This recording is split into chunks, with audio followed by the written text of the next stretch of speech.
चलिए, good morning. तो हम लोग आज जो टॉपिक पढ़ने वाले हैं उसका नाम क्या है? Programming logic controller, PLC. PLC, ठीक। फुल फॉर्म बताइए पीएलसी का।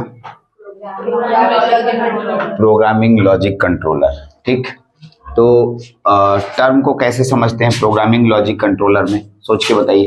एक बार है, एक वर्ड है प्रोग्रामिंग, ठीक। एक नाम है लॉजिक और तीसरा नाम है कंट्रोलर। इन्हीं तीनों शब्द को समझना। कभी भी कोई भी चैप्टर पढ़ते समय हेडिंग को जरूर समझिएगा। अगर आप हेडिंग समझ गए होंगे तो हेडिंग से पूरा चैप्टर का पूरा डिस्क्रिप्शन पता चल जाता है। इसलिए आपको इस बात को ध्यान रखना है कि आपके पास जो हेडिंग है यही पूरे चैप्टर का सार होता है, क्योंकि किसी भी चीज का हेडिंग ऐसे ही नहीं लिख दिया जाता है, सोच समझ के लिखा जाता है। तो हेडिंग में 3 शब्द है, प्रोग्रामिंग, लॉजिक और कंट्रोलर, ठीक है। तो पहले तो इसको समझने के लिए बहुत सारे शब्द मैंने लिखे हैं और इसमें कुछ भारी भारी शब्दों का इस्तेमाल मैंने किया है, पहले ही क्लियर कर दे रहा हूं, ठीक है। हाँ, कहाँ बाबू? हाँ, प्लांट, PLANT। हाँ ठीक, तो प्लांट प्लांट मतलब इंडस्ट्री जहाँ होता है, ठीक है। हाँ, उसको प्लांट बोलते हैं। ओके, तो सबसे पहले तो भारी भारी शब्द इस्तेमाल हुआ है। भारी भारी शब्द का मतलब ये सर कि क्योंकि ये टेक्निकल पेपर है और एग्जैक्टली हम लोग इंडस्ट्री में ज्यादा यूज करने वाले इस सिस्टम को यूज करते हैं। तो इंडस्ट्री में जैसे जैसे शब्दों का इस्तेमाल होगा इसलिए थोड़ा भारी लगेगा, शब्द भारी लगेगा, लेकिन जब उसका मतलब समझ जाइएगा तो थोड़ा इजी लगेगा, ठीक है। क्या उन भारी शब्दों के जगह पर हम कुछ नया शब्द यूज कर सकते हैं? तो अगर करने लगिएगा तो मतलब थोड़ा सा लगेगा कि नहीं, चीप डेफिनेशन है, थोड़ा सस्ता डेफिनेशन, ऐसा लगेगा कि नहीं, डेफिनेशन और अच्छा होना चाहिए। इसलिए शुरुआत के दौर में आपको भारी जरूर लगेगा, लेकिन धीरे धीरे आप अगर इसको समझने लगिएगा अच्छा लगने लगेगा। तो कोशिश करते हैं, मैं पूरी तरीके से समझाने की कोशिश करूंगा आपको। तो प्रोग्रामिंग लॉजिक कंट्रोलर, मैंने अभी आपको बोला कि इसको समझना है तो सबसे पहले कंप्यूटर को समझना जरूरी होगा। कंप्यूटर जो हम लोग के घर में पीसीज होता है, पर्सनल कंप्यूटर बोलते हैं आप, पीसी, इसके बारे में बात कर रहे हैं। खैर डेफिनेशंस वगैरह सब लाइन बाय लाइन आएंगे, मैं सीधे ब्लॉक डायग्राम पे पहुंचा दे रहा हूं। तो सर आप यहाँ डायरेक्ट क्यों, उसका नहीं समझेंगे तो ब्लॉक डायग्राम कैसे? नहीं, अभी ब्लॉक डायग्राम नहीं समझा रहा हूँ। ब्लॉक डायग्राम को इसलिए लेके आया हूँ कि डायरेक्टली पीसी से मैं रिलेट करूंगा, तो थोड़ा समझ में आने लगेगा कि थोड़ा सा पीएलसी कहाँ आया, क्यों आया हमारे इस दुनिया में, ठीक है, और कहाँ यूज होने वाला है, ठीक। तो ब्लॉक डायग्राम ऑफ पीएलसी में आप देख रहे होंगे कि ऐसा लग रहा है कि यहाँ पर जो है एक डब्बा बीच में है, फिर नीचे एक, ऊपर एक, ठीक है। तो ऐसा लग रहा है, और इधर भी एक, इधर भी एक, और इधर इनपुट, इधर आउटपुट, बीच में मेमोरी, बीच में प्रोसेसर। तो एक अचानक इस तरह के फोटो को देखने से याद आता है कि सर ऐसा फोटो हम लोगों ने कंप्यूटर के ब्लॉक डायग्राम बनाते समय बनाया था, कुछ ऐसा ही मिलता जुलता है। यस, लेकिन एक लड़का बोलता है सर नहीं, हम लोग तो उस कंप्यूटर में बीच वाला सेक्शन को सीपीयू बोलते थे। क्या बोलते थे? अरे इसमें भी बोलेंगे, ये भी यही सीपीयू है, सेंट्रल प्रोसेसिंग यूनिट कहलाता है। यस, मैं जब इसका डिस्क्रिप्शन कराऊंगा तो इसमें सीपीयू शब्द का इस्तेमाल करूंगा, ठीक। इसका मतलब पूरी तरीके से पर्सनल कंप्यूटर की तरह एक डिवाइस जिसे हम लोग पीएलसी नाम देते हैं। पीएलसी नाम, खास नाम पीएलसी इसलिए दिया गया कि उसमें 3 डिफरेंट वर्क होते हैं। एक का नाम है प्रोग्रामिंग, एक का नाम है लॉजिक और एक का नाम है कंट्रोल। तीनों काम इसमें पॉसिबल हैं, इसीलिए इनका नाम पीएलसीज आपके सामने आया। सुनो पीएलसी के बारे में और अच्छे से समझने की कोशिश करते हैं। प्रोग्रामिंग, बिना प्रोग्राम का ये डिवाइस वर्क नहीं करने वाला, ठीक है। ये एक सॉलिड स्टेट डिवाइस है, इलेक्ट्रॉनिक्स डिवाइस है। पहले इंपॉर्टेंट पॉइंट क्या, कौन सा बोला? Solid state device. कहीं ना कहीं लिखा मिलेगा एकदम, मेरे शब्द एकदम एग्जैक्ट सेम शब्द मिलेंगे। ये एक सॉलिड स्टेट डिवाइस है और ये सॉलिड स्टेट डिवाइस में प्रोग्राम करना आवश्यक है। बिना प्रोग्राम किए सॉलिड स्टेट डिवाइस काम नहीं करने वाला। यानी सॉलिड स्टेट डिवाइस तो लेना ही है, लेकिन इस सॉलिड स्टेट डिवाइस में आपको प्रोग्राम भी करना है, यानी प्रोग्रामेबल सॉलिड स्टेट डिवाइस लेना है। क्या बोला मैंने? प्रोग्रामेबल सॉलिड स्टेट डिवाइस, ठीक है, प्रोग्रामेबल सॉलिड स्टेट डिवाइस। अब एक लड़का बोला सर सॉलिड स्टेट डिवाइस हम नहीं जानते हैं, तो आप भूल जाते हैं जब हमारा सेमीकंडक्टर स्टार्ट किए होंगे तो मैं शुरुआती दौर में मैटर से स्टार्ट करता था। जब मेरा चैप्टर ही स्टार्ट होता है मैटर से। मैटर को 3 कैटेगरी में बांटे थे, सॉलिड, लिक्विड और गैस। तो सॉलिड को 3 भाग में बांटे थे, कंडक्टर, इंसुलेटर और सेमीकंडक्टर। तो अब मैंने आपको शुरू में ही बता दिया था जितने भी सेमीकंडक्टर डिवाइसेस होते हैं वो सॉलिड कैटेगरी में आते हैं, यानी हम लोग सॉलिड से स्टडी करते हैं। इसलिए जितने भी सेमीकंडक्टर डिवाइसेस बनते हुए आईसी, चिप, ट्रांजिस्टर जो भी देखते हैं वो सॉलिड होता है, इसलिए सॉलिड स्टेट डिवाइस में नाम दिया जाता है इसको। ठीक है, सॉलिड स्टेट जितने भी इलेक्ट्रॉनिक्स डिवाइस बनाते हैं सभी सॉलिड स्टेट डिवाइसेस हैं। ओके, तो हमने क्या बोला कि पीएलसी बनाने के लिए सॉलिड स्टेट डिवाइस का प्रयोग करेंगे और इसके अंदर प्रोग्राम डालेंगे, इसके अंदर प्रोग्राम डालेंगे, तो हम लोग का सॉलिड स्टेट डिवाइस प्रोग्रामेबल हो जाएगा। साथ में इसमें कंट्रोलिंग, बहुत ही कंट्रोलिंग, क्योंकि इसके अंदर टाइमिंग एंड कंट्रोल यूनिट भी है। कौन है? Timing and control unit. मैंने कहीं पर लिखा है, फिर लाइन में लाइन पढ़ूंगा, अभी बीच बीच का टर्म उठा रहा हूं। ये जो है टाइमिंग को कंट्रोल करता है, काउंटिंग को कंट्रोल करता है, अर्थमेटिक लॉजिक ऑपरेशंस को कंट्रोल करता है, बहुत सारे फंक्शंस इसके अंदर होते हैं और सभी को कंट्रोल करता है। इसलिए पूरा नाम आपके सामने आया, programming logic control, short form है पीएलसी। ठीक, अब आइए मैं डिवाइसेस के दुनिया में ले जाता हूं। प्रोग्रामिंग लॉजिक कंट्रोल, ये एक छोटा सा इतना बड़ा चिप होता है। मैं आपको एक जनरल दुनिया में ले जा रहा हूं, जनरल दुनिया मतलब प्रैक्टिकल दुनिया में ले जा रहा हूं। ठीक है, मेरे घर में एक छोटा सा डिवाइस है, उसमें इतना बड़ा कार्ड लगा हुआ है। एक टेक्नीशियन आया, ठीक है, कुछ खराबी हुआ तो आया, उस कार्ड को निकाला, बोला इसका सब प्रोग्रामिंग में सब प्रॉब्लम है। हम बोली है क्या? तो बोला कि सर ये कार्ड से ही पूरा आपका सिस्टम चल रहा है, आपका सिस्टम हार्डवेयर कनेक्टेड है सब कुछ, बट ये प्रोग्रामिंग डिवाइस अगर मैं उसमें इंसर्ट नहीं करूं तो किसी भी डिवाइस को कोई भी बात समझ में नहीं आएगी। जैसे आदमी को अल्फाबेट सिखाया जाता है और अल्फाबेट उसके दिमाग से उड़ा दिया जाए तो कुछ नहीं जानेगा, वैसे ही इसके साथ भी है। यानी प्रोग्रामिंग इसका सबसे इंपॉर्टेंट पार्ट है।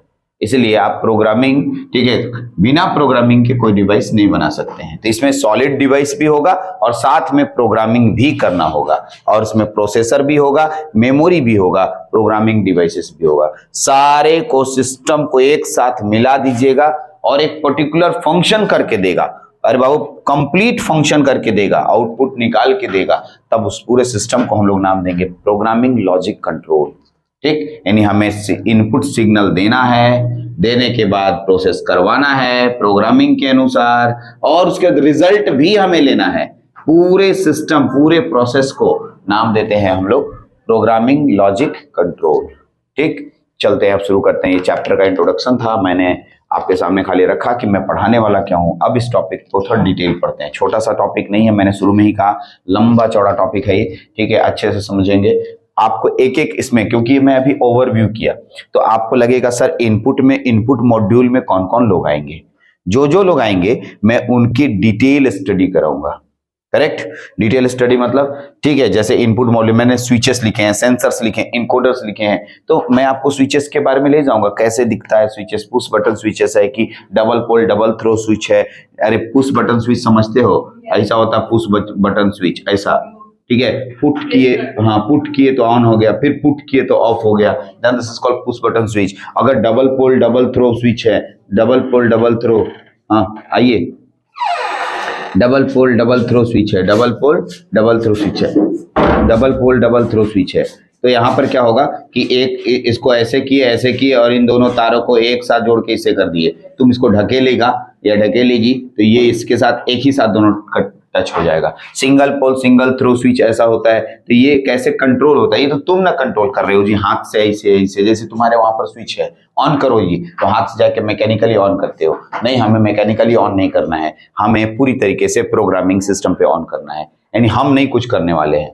ऑटोमेशन का मतलब ही होता है कि मैं कुछ नहीं करने वाला, मैं सारा काम प्रोग्रामिंग बेस्ड सिस्टम पे छोड़ दूंगा, सारा काम वही करने वाला है, वही करेगा।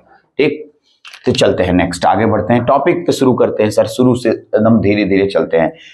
तो शुरू है इंट्रोडक्शन, ठीक है। कोई पूछेगा पीएलसी है क्या, तो मैं थोड़ा सा ऐसे ही पॉइंट बताती हूँ, ऐसे एग्जाम में क्वेश्चन आएगा, मैं कोशिश कर रहा हूँ कि उसी तरह से दूं जैसे एग्जाम में क्वेश्चन आ रहा है। जैसे व्हाट इज पीएलसी आ सकता है। दूसरा क्वेश्चन यहाँ दिया है, draw the block diagram of PLC and give the function of each block. इस तरह से क्वेश्चन पूछ सकता है, ठीक है। तो क्वेश्चन के पैटर्न को मैं क्वेश्चन बना दे रहा हूं ताकि आप समझें कि हाँ किस क्वेश्चन का कितना आंसर जाएगा या वो क्वेश्चन क्या है। और बाकी आप समझदार हैं तो आप काफी हद तक इसको इधर उधर कर सकते हैं कि हाँ अगर मान लो खाली एग्जाम में आ गया ड्रॉ द ब्लॉक डायग्राम, तो बस फोटो बना के आना है और बोलेगा फंक्शन पूरा का एक्सप्लेन कीजिए, तो उसके पूरे फंक्शनिंग करने हैं। चलते हैं, शुरू कर रहे हैं, आप टॉपिक पे आते हैं। PLC is a solid state computerised industrial controller. इतने ही दूर में सारा डेफिनेशन क्लियर हो गया। कहता है पीएलसी एक सॉलिड स्टेट डिवाइस है, मैंने वहां भी बोला सॉलिड स्टेट डिवाइस है। सॉलिड स्टेट डिवाइस का मतलब कोई चिप, चिप का मतलब आईसी हो सकता है, कोई ट्रांजिस्टर हो सकता है, मॉसफेट, तो मॉसफेट ट्रांजिस्टर सिंगल वर्क करता है, आईसी को ही लेके चलेंगे। एक आईसी है जो सॉलिड स्टेट डिवाइस है। ओके, कंप्यूटराइज्ड मतलब प्रोग्रामेबल। ओके, कंप्यूटराइज्ड मतलब ये, बिना कंप्यूटराइज्ड का मतलब ये होता है कोई भी कंप्यूटर का मतलब programming device. Okay, industrial controller मतलब अरे हम लोग के घर में नहीं कंट्रोल का, हमारे घर में यूज ही नहीं होगा, वो इंडस्ट्री में बड़े बड़े मशीन को कंट्रोल करने के लिए यूज किया जाएगा, इसलिए नाम लिखा इंडस्ट्रियल कंट्रोलर। विच परफॉर्म, जो काम करता है डिस्क्रीट और सिक्वेंशियल लॉजिक, दोनों एक ही सब चीज है। डिस्क्रीट, मैं डिस्क्रीट शब्द को समझाता हूं और सिक्वेंशियल शब्द को समझाता हूं। डिस्क्रीट, ठीक है, जब कोई चीज टूटा हुआ रहता है या रुक रुक करके काम करता है उसको कहते हैं डिस्क्रीट। क्या बोलते हैं? जैसे हम लोग सीखे थे डिजिटल सिग्नल डिस्क्रीट सिग्नल होता है, तो उसी से हम लोग डिस्क्रीट शब्द को लेके आ रहे हैं। ये देखिए इस तरीके से हमारे पास सिग्नल्स होते हैं जिसमें कि कभी सिग्नल आ रहा है, कभी नहीं आ रहा है, कभी आ रहा है, कभी नहीं आ रहा है। ऐसे शब्दों को डिस्क्रीट शब्द कहते हैं। क्या बोलते हैं? डिस्क्रीट। और सीक्वेंशियल लॉजिक वही चीज है, सीक्वेंस में 1 बाय 1 काम करना है, एक एक करके। अब ये काम हो रहा है, फिर थोड़ी देर बाद काम होगा, फिर थोड़ी देर। लेकिन इन सबों में एक खास बात होता है कि मेमोरी प्रेजेंट होता है, बिना मेमोरी के वर्क नहीं होगा। तो यहाँ पर सीक्वेंशियल में मेमोरी पहले से आ गया। ओके, नेक्स्ट पॉइंट पे बात करते हैं। इट रिप्लेसेस, मतलब पीएलसी तो सब डिफाइन हो गया छोटा सा, अभी और डेफिनेशन यहाँ अच्छे से मिलेगा, ठीक है। ये खाली मैं इंट्रोडक्शन दे रहा हूँ कि पीएलसी कहाँ यूज हुआ और क्या काम करता है एक एक लाइन पे, इसलिए मैंने बोला था हेवी शब्द मिलेगा। पहले तो सॉलिड स्टेट मिला, दूसरा कंप्यूटराइज्ड शब्द मिला, तीसरा इंडस्ट्रियल कंट्रोलर शब्द मिला। ये सब थोड़ा हेवी शब्द है, मैंने शुरू में कहा ही है कि चैप्टर थोड़ा हेवी शब्दों से भरा हुआ है, तो उसको अंडरलाइन करके थोड़ा समझने की कोशिश कीजिएगा, आसान लगेगा। ओके, हाँ, तो आगे बढ़ते हैं। इट रिप्लेसेस माने ये दूसरे चीज को हटाया। किस किस चीज को हटा दिया बाबू? ओल्ड डेज के मैकेनिकल रिलेज। मैं एग्जांपल दे रहा हूँ, मैकेनिकल रिलेज। अभी देखें, जाते जाते आपको एकदम ऑटोमेशन का एग्जांपल मिलेगा। आप यहाँ जब कोचिंग क्लासेस फिनिश्ड होगी तो आप यहाँ से निकलेंगे और जाएंगे रेलवे क्रॉसिंग के पास, ठीक है। हमें याद है आज से 10 साल पहले उसी रेलवे क्रॉसिंग से मैं गुजरता था, तो वहां पर एक जो गार्ड बाबू थे, गार्ड बाबू जी यानी कि उसको बोलते हैं सिग्नल वाला जो कंट्रोल करता है, वो दरवाजे से बाहर निकलता था, माने गेट से बाहर, और हाथ से ऐसे ऐसे करता था, ऐसे ऐसे घुमाता था, तो उसका जो फाटक है वो धीरे धीरे बंद होता था, और जब खोलता था तो ओपन करता था ऐसे ऐसे, तो उसके बाद वो फाटक ओपन होता था। ठीक, यहां तक हो गया।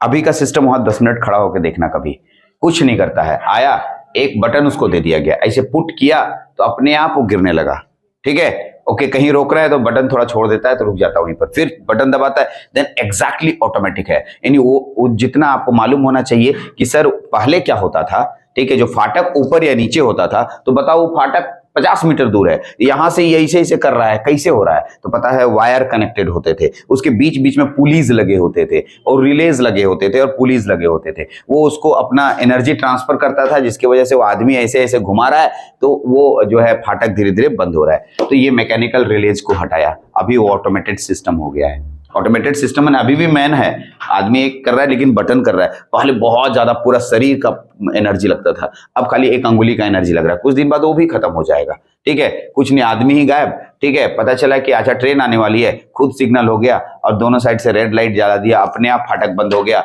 और उसके बाद फाटक जब बंद हो गया, कंप्लीट फाटक बंद हो गया, तब ट्रेन के लिए ग्रीन सिग्नल हुआ, तब ट्रेन पास की। वो भी हो जाएगा कुछ दिनों बाद, यानी आदमी वहां रहेगा ही नहीं, ठीक है। चलिए, हाँ, तो क्या है, कहां तक थे? हाँ चलिए, ओके, मैकेनिकल रिलेज को रिप्लेस किया, टाइमर्स एंड काउंटर्स को रिप्लेस किया, ठीक है। मतलब शुरुआत में हम लोग गिनने के लिए आदमी रखते थे, कितना सामान बना जी इंडस्ट्री में, तो बोले सर आज का प्रोडक्शन 500 गुड्स का हुआ, ठीक है, तुमने गिना। तो अब आ गया यहाँ पर डिजिटल काउंटर्स, जो ऐसे, अरे ऐसे ही चले जाओ ना, क्या बोलते, बैंक जाओ, बैंक क्लर्क क्या करता था, 1 2 3 4 5 6 7 8, हाँ सर 1000 रुपया, ठीक। उसके बाद अब कुछ नहीं करता है, पैसा निकालता है मशीन में से डालता है, एकदम 1000 रुपया हो गया सर लीजिए, ठीक। वो काउंट भी नहीं करता है। देन एग्जैक्टली, ठीक है, टाइमर्स भी रिप्लेस हो गए, काउंटर्स रिप्लेस हो गए, मैकेनिकल बेस्ड सिस्टम जितने भी थे वो रिप्लेस हो गए, ठीक है। यही तो है पीएलसी। पीएलसी का मतलब मैं प्रोग्रामिंग करके एक ऐसा डिवाइस बनाने वाला हूं जिस पे बहुत जल्दी वर्क होगा, फास्ट वर्क होगा, और मैकेनिकल सिस्टम को रिप्लेस कर देना है जो टाइम कंज्यूम करता है, एनर्जी कंज्यूम करता है, दोनों को हटा देना है। Then this is called PLC. Okay, next आगे बढ़ते हैं। PLCs are used to execute the complicated control operation successfully in a plant। ठीक, ये PLC छोटे छोटे कामों के लिए नहीं बनाया गया है, ठीक है, ध्यान से रखिएगा, ठीक है। नहीं तो फिर वही वाला बात होगा कि हम अभी घर में जा घुस रहे हैं सर, हम अपना गेट खोलने वाला PLC लगाना चाहते हैं, कोई बहुत ज्यादा उसका दिक्कत है नहीं, ठीक है। अब छोटे छोटे कामों के लिए PLC को लेके आइएगा तो PLC एक छोटा सा डिवाइस नहीं है, PLC एक बहुत बड़ा डिवाइस है, ठीक है। हाँ, तो पीएलसी बड़े बड़े प्लांटों के लिए यूज होता है, ठीक। इसका कारण है सर, अगर पीएलसी में एक पीएलसी बनाने वाला हूं तो उस पीएलसी का अच्छा खासा प्राइस आएगा, अच्छा खासा प्राइस आएगा।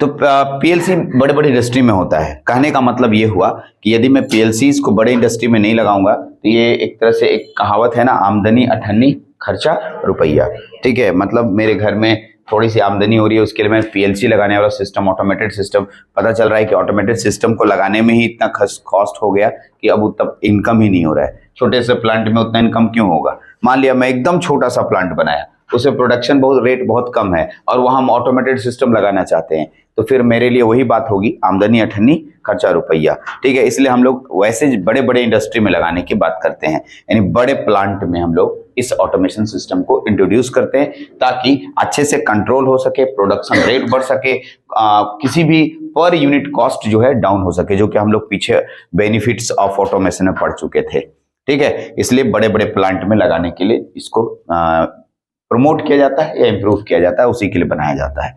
एक छोटा सा इंट्रोडक्शन था, समझ गए होंगे थोड़ा मोड़ा। जो डाउट्स होगा आप पूछेंगे, अभी रुक जाइए पहले। What is PLC? पीएलसी कहते हैं किसको? अगर एग्जाम में डेफिनेशन आ गया तो मैं एक साधारण तरीके से अपने 2 लाइन का 4 लाइन का डेफिनेशन दिया हूं, आपको इसमें जो समझ में आएगा वो लिख लीजिएगा। ऐसे उम्मीद है, मैंने शुरू में ही कहा था कि हार्ड वर्ड है, पढ़िए शुरू से। PLC is A digital operating electronics devices. Digital operating, इसका मतलब डिजिटल डिवाइस है, इतना तो पता चल गया, ठीक है। That usage A programmable memory for internal storage. इसका मतलब इसमें मेमोरी भी होता है, एकदम सही बात है। देखिए, डाटा मेमोरी और प्रोग्राम मेमोरी, ठीक है, याद रखिएगा। इसमें 2 तरह की मेमोरी होंगे, डाटा मेमोरी और प्रोग्राम मेमोरी। जो भी तुम डेटा भेजोगे या लोगे डाटा मेमोरी में मिलेगा, और जो पहले से इंस्टॉल्ड प्रोग्राम होगा वो प्रोग्राम मेमोरी में होगा। पढ़ेंगे, डिटेल पढ़ेंगे उन दोनों पे, ऐसा नहीं कि उतना ही तक है, अभी तो मैं सिंपल हूं बस, ठीक है। For internal storage of instruction and do implement specific function, ठीक है, सुनिएगा। Devices that usage A programmable memory for internal storage, किसी चीज को रखने के लिए इंटरनल स्टोरेज का यूज करता है। किसको रखने के लिए यूज करता है? इंस्ट्रक्शंस, ठीक है। ऑब्वियस सी बात है, माइक्रो प्रोसेसर पढ़ने के बाद आप पढ़ रहे हैं, अगर आप इलेक्ट्रॉनिक्स ब्रांच से हैं तो, और इलेक्ट्रिकल ब्रांच से हैं तो भी आप माइक्रो प्रोसेसर पढ़ लिए हैं, मान के चलेंगे हम ऐसा, तो इंस्ट्रक्शंस के बारे में बहुत अच्छे से पता है। लेकिन यदि ये चैप्टर मैकेनिकल वाले देख रहे होंगे या सिविल वाले देख रहे होंगे तो ऑब्वियस सी बात है कि मैं ऐसा कहूंगा कि इंस्ट्रक्शन उनको नहीं पता होगा। इंस्ट्रक्शन का हिंदी होता है आदेश।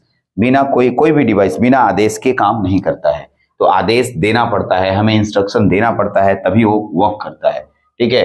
किसी को भी जैसे खुद तुम अपने से मुंह से जब बोलते हो कि तुम जाओ आओ, तब वो बात को सुनता है, बात को सुनता है और उसी के अकॉर्डिंग वो वर्क करता है। तो ये हम लोग इंस्ट्रक्शन दिए। वैसे ही मशीनों में भी कुछ इंस्ट्रक्शन होते हैं, कुछ असेंबली लेवल लैंग्वेज वाले इंस्ट्रक्शन होते हैं, कोई हाई लेवल लैंग्वेज वाले इंस्ट्रक्शन होते हैं। तो इंस्ट्रक्शन दीजिएगा तो वर्क करेगा।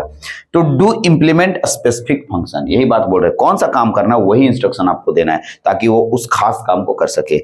जैसे लॉजिक का 1-2 एग्जाम्पल दिया, ग्रेटर स्मॉलर, ठीक है, ग्रेटर स्मॉलर ये सबसे बेस्ट है। ग्रेटर स्मॉलर लॉजिक में सबसे बड़ा यूज होता है।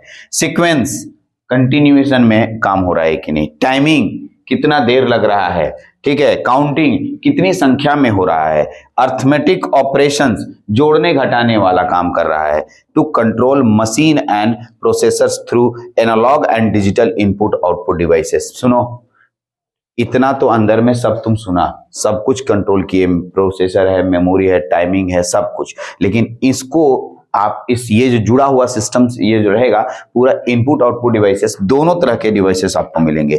एक डिवाइसेस का नाम होगा एनालॉग डिवाइसेस और एक का डिवाइसेस का नाम होगा digital devices. Analog and digital devices का मतलब हुआ कि आपके जो इनपुट मॉड्यूल में आएंगे, ये नहीं पता है कि आपको एनालॉग है कि डिजिटल है, ठीक है। इन दैट केस आपको यहाँ पर एनालॉग वाला भी लेना होगा और उसको डिजिटल में कन्वर्ट करके देना पड़ेगा। इसलिए साफ साफ लिखा है कि दोनों से कनेक्टेड रहता है ये पीएलसीज।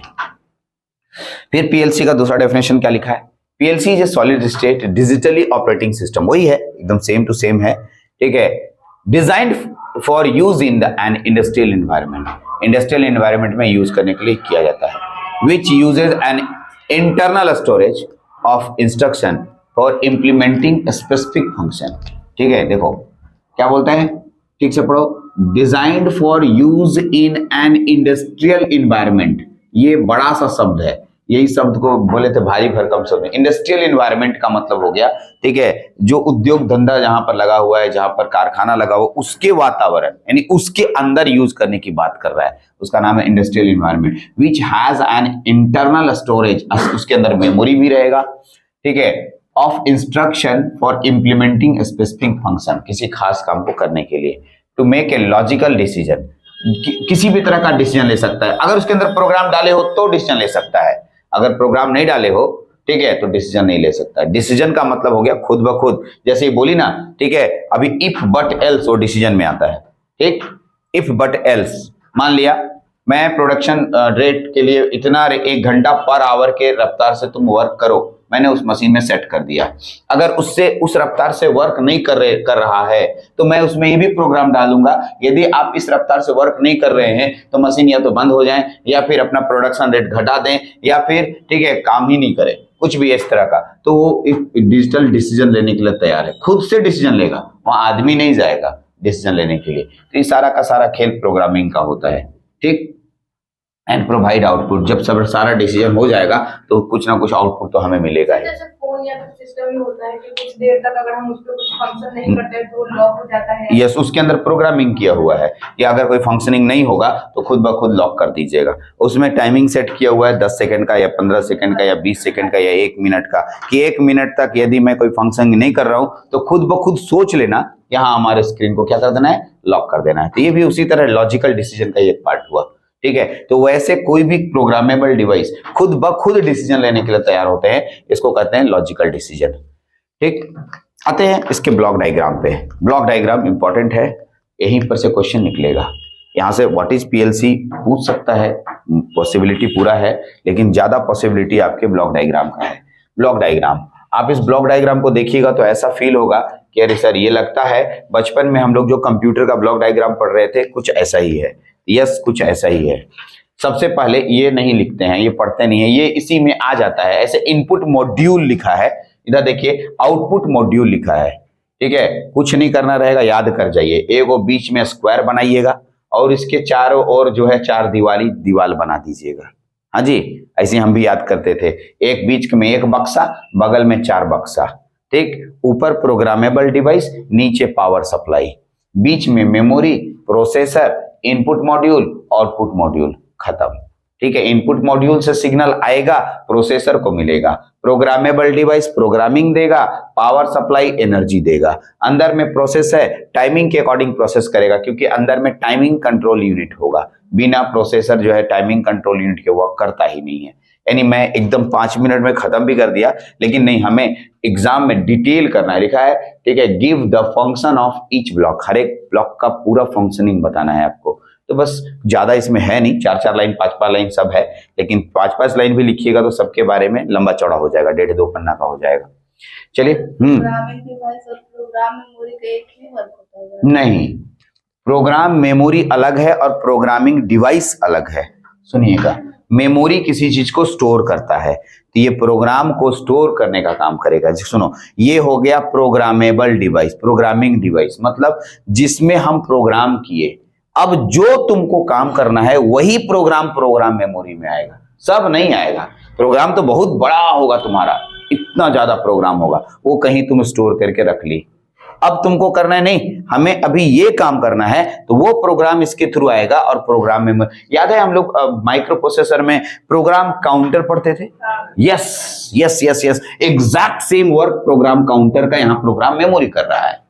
ठीक है, बहुत सारे लोग देखेंगे सारे प्रोग्राम काउंटर कहां से ले आए, क्योंकि ये एक इलेक्टिव पेपर में भी है, तो अगर मैकेनिकल वाले देखेंगे तो प्रोग्राम काउंटर पूछेंगे। तो मैं आप प्रोग्राम काउंटर को भूल जाइए, सुनिए आप क्या बोल रहा हूँ कि मैं बोल रहा हूँ कि ये एक प्रोग्राम मेमोरी, एक मेमोरी सेक्शन का, ठीक है, मेमोरी सेक्शन है जो सिर्फ प्रोग्राम को रखता है, लेकिन सारे प्रोग्राम को नहीं रखता है, उसी प्रोग्राम को रखता है जो काम करने के लिए अभी जरूरी है, बस उसी को रखता है। तो प्रोग्राम काउंटर भी तो ही करता था। ठीक है, क्या करता था, जो प्रोग्राम अभी जस्ट होने वाला है उसके एड्रेस को रखता था, जो प्रोग्राम हो चुका है उसके एड्रेस को रखता था। याद करो, प्रोग्राम काउंटर भूल गए होंगे, 16 बिट का एड्रेस होता, 16 बिट का रजिस्टर होता था, special purpose register. Yes, program counter का एकदम सेम वर्क प्रोग्राम काउंटर है। ठीक है, लेकिन प्रोग्राम काउंटर में सारा प्रोग्राम नहीं होता था, जो होने वाला 3-4 प्रोग्राम सीक्वेंस में रहते थे, बाकी सारा का सारा प्रोग्राम कहीं मेमोरी में स्टोर रहता था। तो प्रोग्रामिंग डिवाइस हो गया जो सारा प्रोग्राम को स्टोर करेगा, और जो प्रोग्राम तुम्हारा वर्क होने वाला है वो यहाँ पर प्रोग्राम मेमोरी में आएगा। करेक्ट? ठीक है, ऐसे मैं डिटेल में बताऊंगा आज। तो कुछ नहीं, एकदम सिंपल सा ब्लॉक डायग्राम आपके सामने दिख रहा है। पहले तो अच्छे से ब्लॉक डायग्राम तक बनाइए, ठीक है, ढंग से बनाइए।